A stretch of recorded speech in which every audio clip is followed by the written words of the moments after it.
Hi there. This is an example of a podcast about triggers. I'm joined by Kevin and Karen, who will now be your host. Come on in, folks. Let's do it. Welcome back, everyone. Ready for another deep dive? Always. Awesome. Today, we're going deep into the world of database triggers, and I have to say, I'm really excited about this one. Yeah, triggers are a really interesting topic, and they can be incredibly powerful tools once you get the hang of them. Absolutely.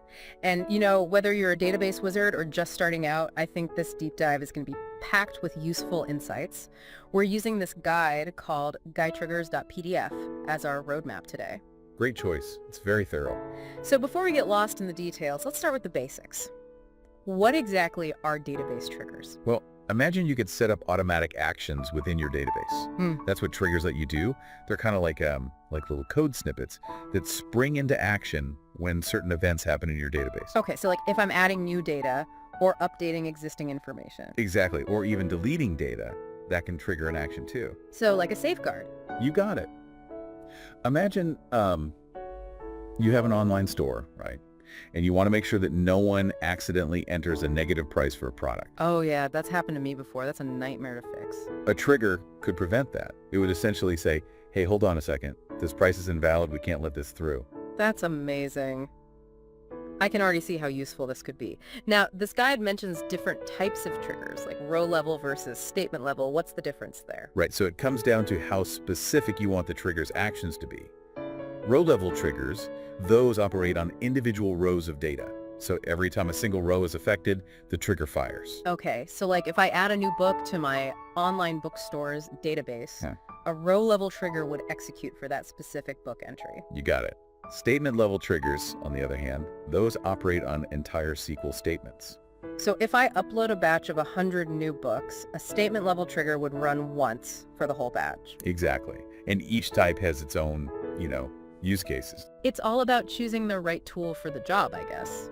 Now, this guide also mentioned something about the timing of triggers before, after, even instead of.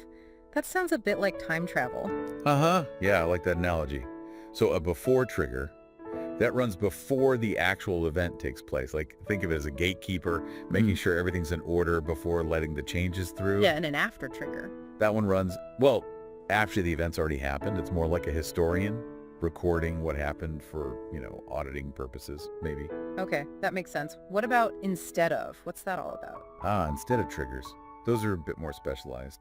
They're often used with database views, which are kind of like virtual tables. Virtual tables. Right, so imagine you want to combine data from multiple tables and present it as one unified view to your users. And instead of trigger, lets you intercept actions on that view and translate them into actions on the actual underlying tables. Wow, that's pretty advanced stuff. So instead of directly changing the data through the view, the trigger steps in and does some magic behind the scenes. Exactly. It gives you more control over how the data is modified, especially when you're dealing with complex relationships between tables. Okay, so we've got row level versus statement level, and then the timing of before, after, and instead of. Are there any other types of triggers we should know about? Yes, there are also schema triggers, and those are focused on changes to the structure of your database. So like if you're creating new tables or modifying existing ones, a schema trigger could, enforce rules or log those changes. That's pretty handy. And what about database triggers? I think I saw that in the guide as well. Right. Database triggers, those operate at the highest level, monitoring events that affect the entire database. Like a user logging in or maybe a system-wide error. Exactly. They're really useful for, auditing and security purposes. Okay, so we have a good grasp on the different types of triggers and when they might be used. But how do these triggers actually work? The guide gets a bit technical, talking about trigger syntax and PL/SQL. Yeah, so PL/SQL, that's the programming language we use to write the instructions for our triggers. It's specifically designed for working with Oracle databases. I have to admit, I'm not much of a programmer myself. Is it really necessary to understand all that code to use triggers effectively? You don't need to be a coding expert, no. The basic concepts aren't that complicated. It's more about understanding the logic behind them and what actions you want the trigger to perform. Okay, that makes me feel a bit better. So we use PL/SQL to essentially tell the database what we want the trigger to do. But what kind of instructions can we actually give it? What are the possibilities here? Well, that's where it gets really interesting. Triggers can contain all sorts of instructions, like variables, conditional statements, even error handling routines. It's like a mini program within your database. I see. So we can build some pretty complex logic into these triggers. Exactly. And that's what makes them so powerful. They allow you to automate complex tasks, enforce rules, and really fine-tune how your database behaves. This is definitely more powerful than I initially thought. Now, there's one more thing that caught my eye in this guide. Something called old D and new W pseudo records. What are those all about? Those are actually pretty straightforward once you understand the concept. Imagine you're, redecorating a room, right? You take a before picture to capture how it looked originally, and then an after picture to show the changes you made. Okay, I can picture that.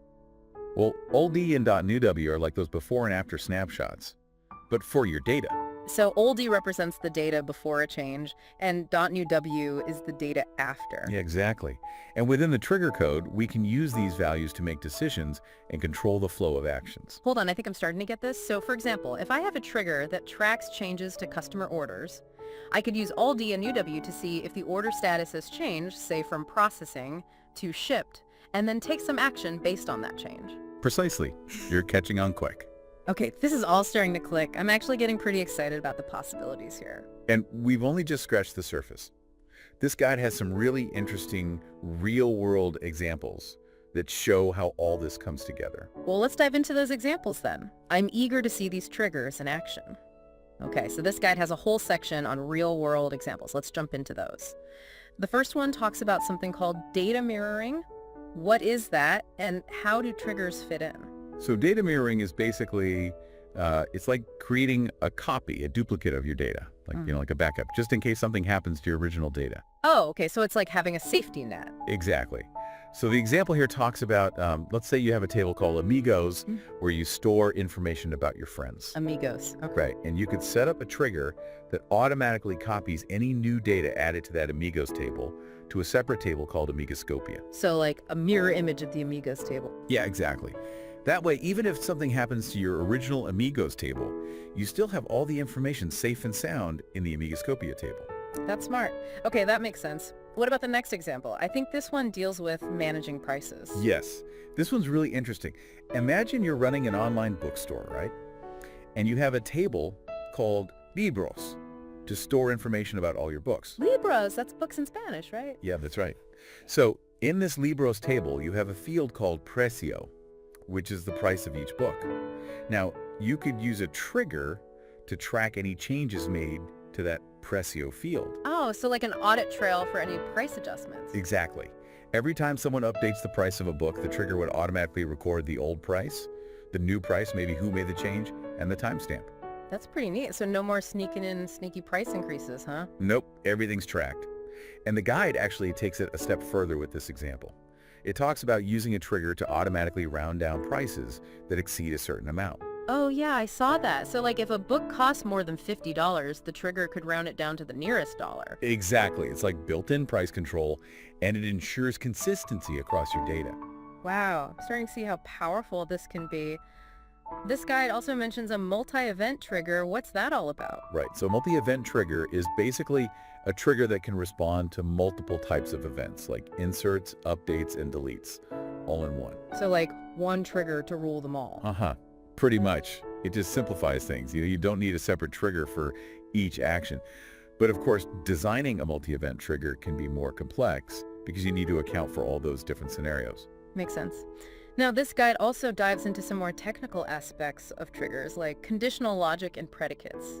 Can you shed some light on those? Sure. So conditional logic is all about giving your triggers the ability to make decisions. Like, let's say you only want a trigger to fire if a certain condition is met. Like if the price of a book is above a certain threshold, or if the stock level falls below a certain point. So we can add some if-then-else type logic into our triggers. You got it. It lets you make your triggers more intelligent and responsive. And what about predicates? What are those? Predicates are basically like tags that tell the trigger what kind of event is happening. Like inserting if a new row is being inserted, updating if a row is being modified, and deleting if a row is being removed. Okay, so it helps the trigger understand the context of the event. Exactly. It's like giving the trigger more information so it can react accordingly. Got it. Now, with all this power and flexibility, are there any best practices we should keep in mind when working with triggers? Things to be careful about. Absolutely. The guide emphasizes planning, testing, and documentation. You really need to think through the logic of your triggers and anticipate any potential side effects. Side effects. Right, like, yeah. what happens if the trigger fires unexpectedly or if it modifies data in a way that you didn't intend. Oh, yeah, I see. So it's crucial to test our triggers thoroughly before unleashing them on our database. Exactly. And documentation is also key. You want to make sure that anyone who works with your database in the future understands what your triggers are doing and why. Documentation, always important. Okay, so far we've covered a lot of ground. Different types of triggers, their syntax, some real-world examples, even some of the more technical aspects. What are some key takeaways our listeners should really remember about database triggers? Yeah, I think the biggest takeaway for me is that triggers can be so much more than just simple safeguards. We've seen how they can be used for things like mirroring data, auditing changes, even automatically adjusting prices based on certain conditions. Pretty impressive. Yeah, the applications are really quite broad. It's all about, thinking about what actions you want to automate and what events should trigger those actions. So like if I wanted to, say, send out a notification when a new customer signs up for my service. Exactly. A trigger could easily handle that for you. Or you could set up a trigger to alert your team if a product's inventory drops below a certain level, to prevent stockouts. Oh yeah, that's a good one. So instead of constantly monitoring the database ourselves, we can delegate those tasks to triggers. Right. It frees up time and resources so you can focus on other things. Makes sense.